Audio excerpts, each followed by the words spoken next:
আমি গরু খাই এইটা উগ্রতা, না গরু খাওয়ার জন্য আমাকে পিটায় মারা হয় এইটা উগ্রতা? আমি জিজ্ঞাসা করছি। আমাকে যদি গরু খাওয়ার জন্য পিটায় মারেন, তাহলে আপনারা সবচেয়ে বড় গরুর মাংস রপ্তানিকারী দেশ কেন বলেন?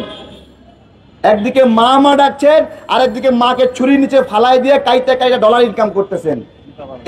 এইটা আপনার মা প্রেম বলেন? একজন মুসলিম ইসলাম প্রেমী এইটা হয় কি একজন জঙ্গির লক্ষণ? না।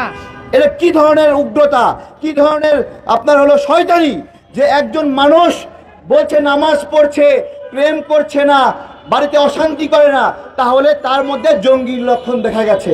বলেন এইটা কত বড় একটা শয়তানি কাজ, কত বড় একটা জিঘাংসা ভালো মানুষদের সঙ্গে শয়তানি, চিন্তা করতে পারেন?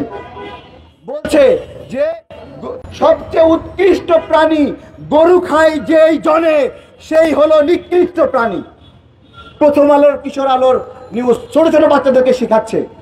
বলেন আমরা যদি এটা বলি এটা ঠিক না, এটা বললেন না, এটা কি আমার উগ্রতা? না। বলেন এটা উগ্রতা?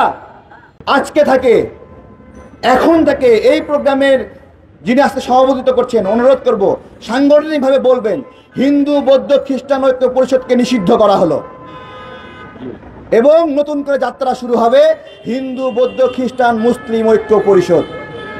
এই একটা নাম দিয়ে প্রতি মুহূর্তে মুসলিমদের বিরুদ্ধে ষড়যন্ত্র করা হচ্ছে।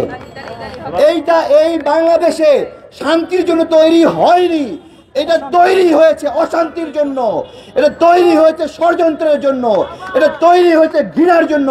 তাই আজকে থেকে হিন্দু বৌদ্ধ খ্রিস্টান ঐক্য পরিষদকে নিষিদ্ধ করা হোক, এবং হিন্দু বৌদ্ধ খ্রিস্টান ঐক্য মুসলিম ঐক্য পরিষদকে যাত্রা শুরু করা হোক।